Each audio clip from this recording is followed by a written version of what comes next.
Di rumah dia mendapatkan bentakan. Aduh, parents tuh adalah bagian pembuli pertama. Ya, ini sad ya, sedih sebenarnya Mbak Erlita. Tetapi ini kenyataan bahwa orang tua kita sebagai manusia dewasa ini adalah pembuli pertama untuk anak-anak.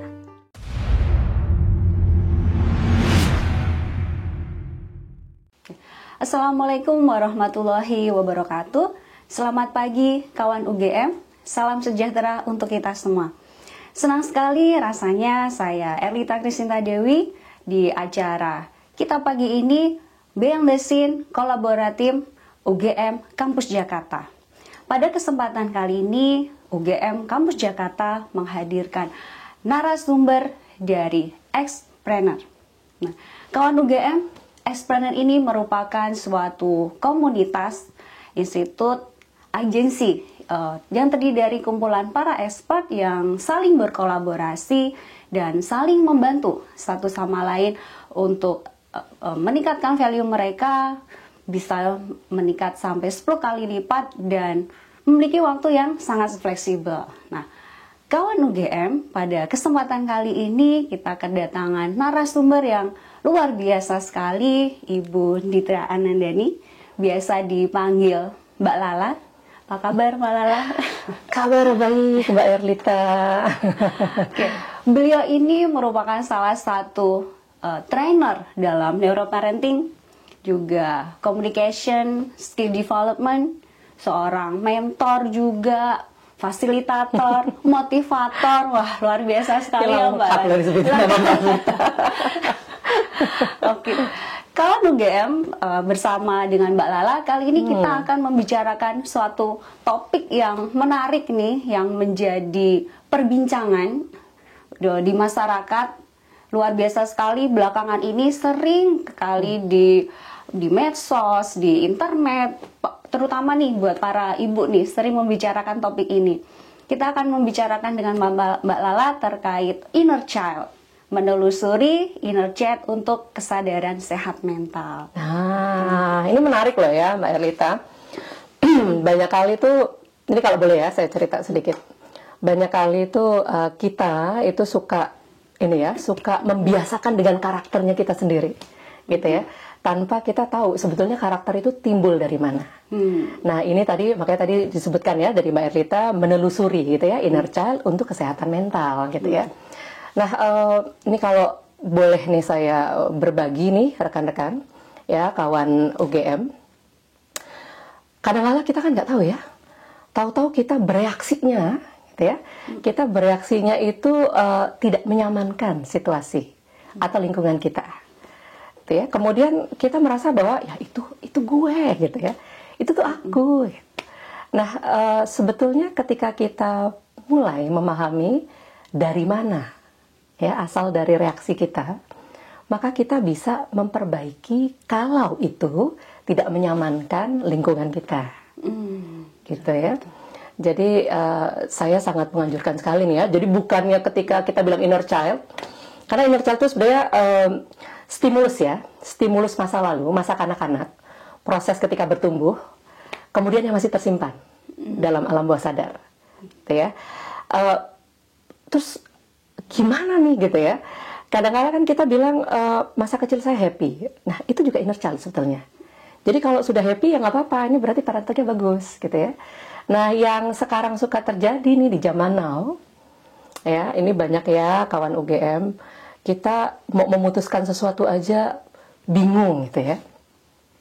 Kemudian kita mau memilih sesuatu saja perlu pertimbangan yang dalam sekali.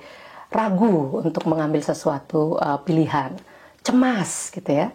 Nah, ini bisa jadi ketika di masa kanak-kanaknya, di masa pertumbuhannya, memang mendapatkan perilaku atau stimulus yang membuat dia bereaksi seperti itu. Misal, ya, kita dulu ya, zaman saya pun merasakan ya kawan UGM, berpendapat nih Mbak Erlita ya, berpendapat. Kalau kita mempunyai pendapat yang berbeda dengan orang tua, ya, maka dianggap adalah membantah, ya, membantah, kemudian melawan, gitu ya, kemudian troublemakers, padahal seorang anak itu manusia kecil. Nah, ini sedikit ya, ini teori dari Maurice Bayes nih, saya berbagi nih ya kawan UGM. Jadi ini wajib nih, kalau perlu ayo diintip, karena ini menjadi titik balik kita. Jadi masa 0 sampai 7 tahun itu imprint. Ya, ini di teori Maurice Bayes, value development ya. Kita tuh betul-betul ya sebagai anak-anak itu bertumbuh sesuai dengan stimulus yang diberikan. Kalau dia mendengar suara kencang gitu ya, dia pikir itulah, dia harus berbicara seperti itu untuk bisa mendapatkan satu perhatian atau mendapatkan satu pengakuan, gitu ya. Nah, ini semakin kita tidak menyadari di 0 sampai 7 tahun itu, ini kan sudah masuk ke alam bawah sadar ya, gitu ya. Jadi imprint itu situasi di mana si manusia kecil atau kita bilang anak-anak itu mengabsorb semua yang terjadi di sekitarnya. Nah, ini kan sedih sebetulnya. Saya ketika menemukan teori ini, Mbak Rita, terus terang nangis ya, nangis nang jeru. Karena saya melewati fase anak pertama saya. Berarti kalau inner child itu tadi itu bisa happy dan enggak gitu, atau ya bisa happy dan bisa enggak. Berarti nggak hanya ya nggak happy gitu masuk inner child. Betul. Jadi ini tetapi memang lebih banyak dikatakan inner child itu bawaan masa kanak-kanak yang unhappy.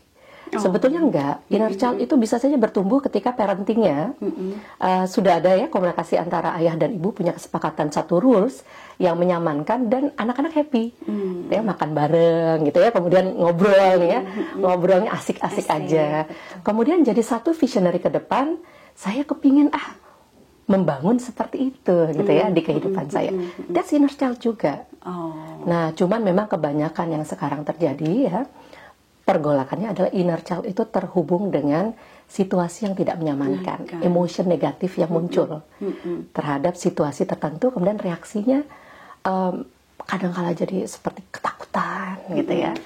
Nah, ini bisa kita flashback gitu ya. Kenapa mesti flashback sih? Ini banyak ya yang menyampaikan gini nih, Mbak Erlita. Saya nggak kepingin ketemu luka masa lalu saya. Gitu ya. Kita kembali ke sana, apalagi ya di 07 sampai 714 ya. Ini 07 tadi sudah ya disampaikan ya kawan UGM bahwa imprint. Betul-betul semuanya terabsorb. Nggak ada filter. Dan itu masih bisa ke bawah sampai dewasa. Karena sudah masuk ke alam bawah sadar. Itu reaksi yang tanpa sadar akan muncul. Nah, ini ya, ini menarik sekali nih. Kemudian 714 itu modeling. Nah, masa sini ini juga krusial. Jadi sebetulnya fasenya itu ada 3 tahap ya yang berjalan di value development, tetapi yang betul-betul akan masuk ke dalam satu sistem belief dari kita sebagai manusia dewasa 0 sampai 14. Jadi 0 sampai 7 tadi imprint, absorb segala sesuatu yang stimulus apapun masuk deh. Nah, ini kan berarti kerangka keluarga nih ya yang paling dekat nih yang bisa memasukkan stimulus-stimulus tersebut gitu ya. Tapi yang terjadi adalah yang nggak menyenangkan dan menyenangkan, yang ke bawah adalah yang nggak menyenangkan soal dewasanya ya, Mbak. Ini kan awalnya gitu ya. Kita yang jelek dari orang bersekian kebaikan gitu ya. Yang jelek yang jelek. Nah, itu ya.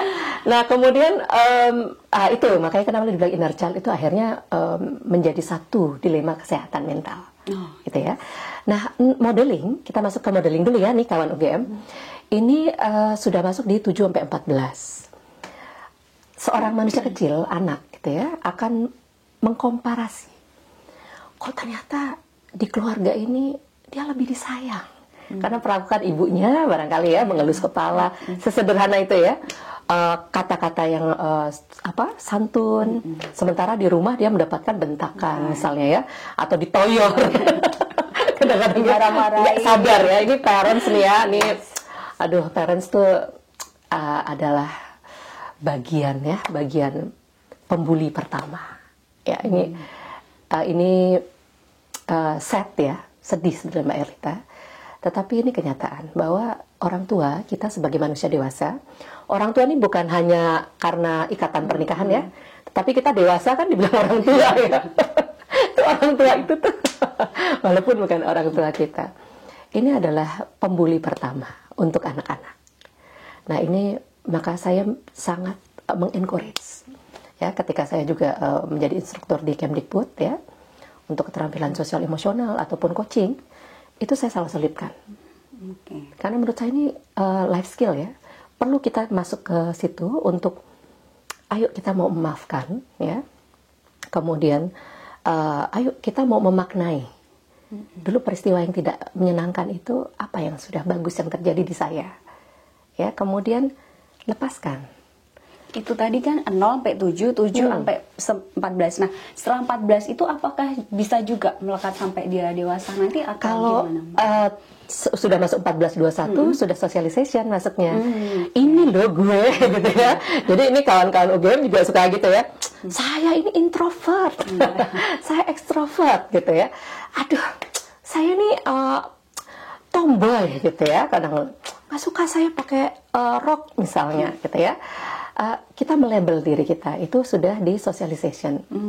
Wayahnya kalau bahasa Jawa ya, wayahnya memberikan satu statement, ini loh gue. Nah gitu ya.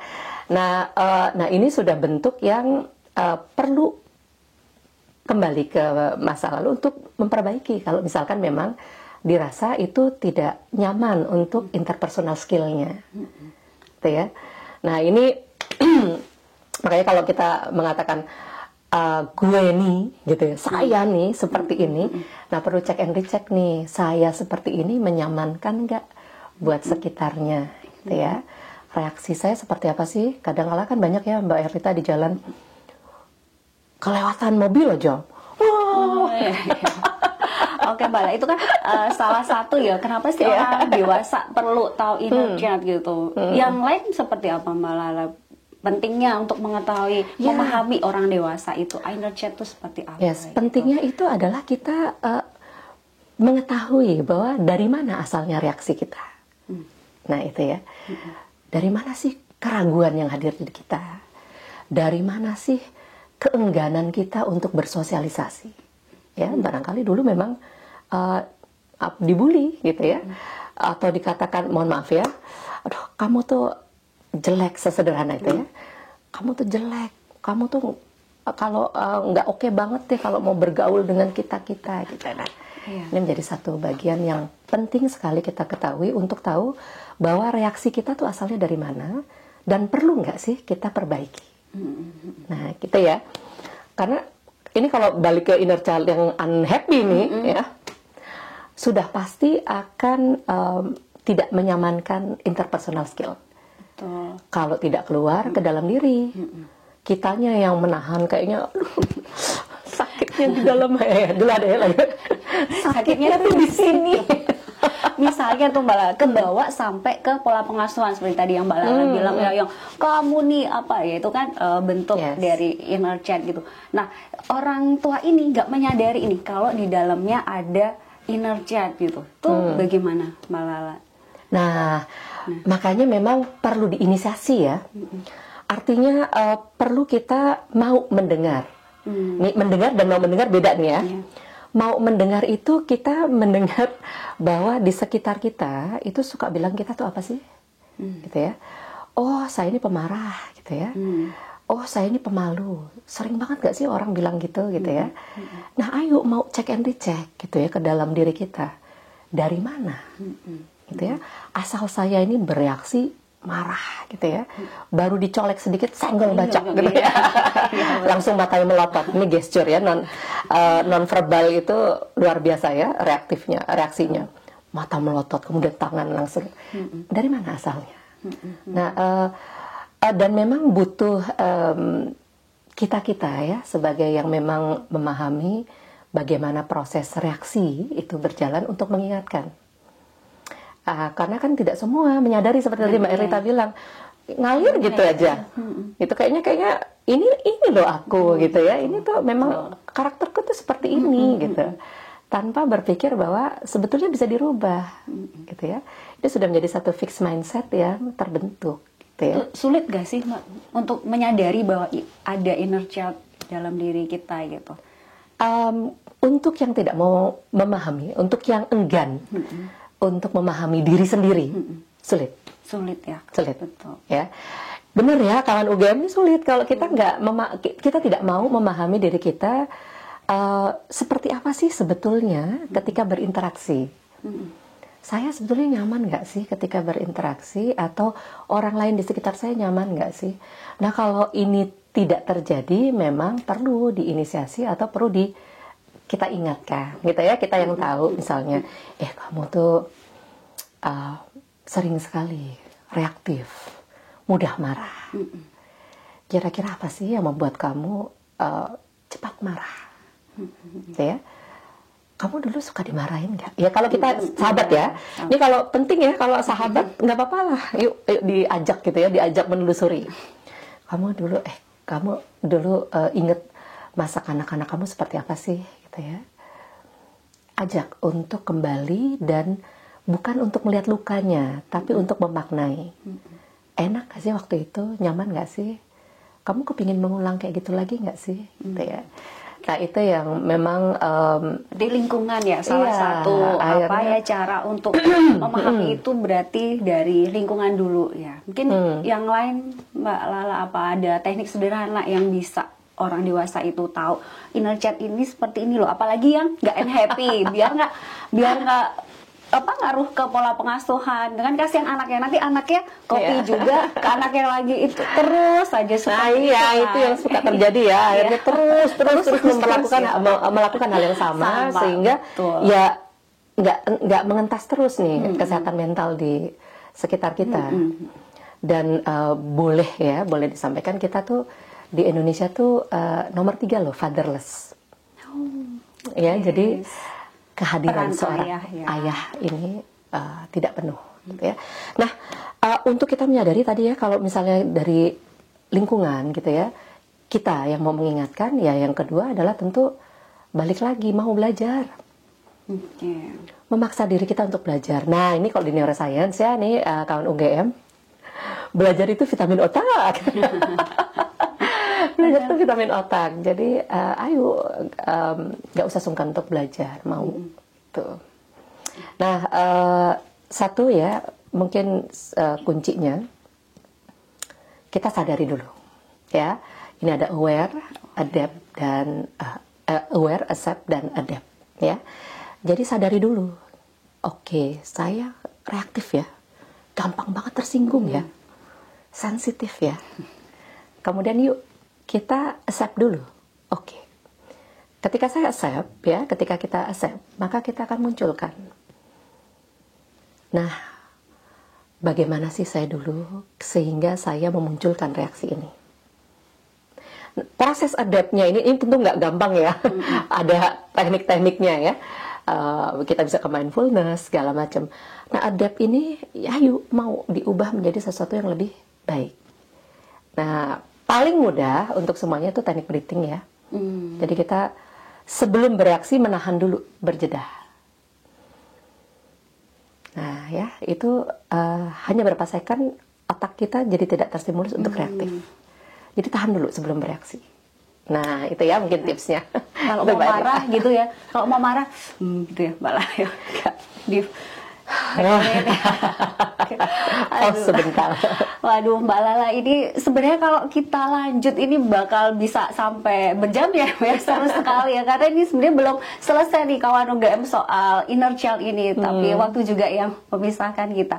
Nah, baik kawan UGM, seperti yang disampaikan oleh Mbak Lala, penting banget buat kita nih untuk menyadari bahwa sebenarnya ada loh inner child dalam diri kita yang mungkin itu akan mempengaruhi pola hubungan sosial kita, baik dengan anak-anak, lingkungan kita, seperti itu. Dan salah satu strategi yang bisa dilakukan tadi ya, sadari dulu apakah ada inner child di diri kita. Penting untuk kita pahami agar itu tidak membawa pengaruh yang lebih buruk nantinya.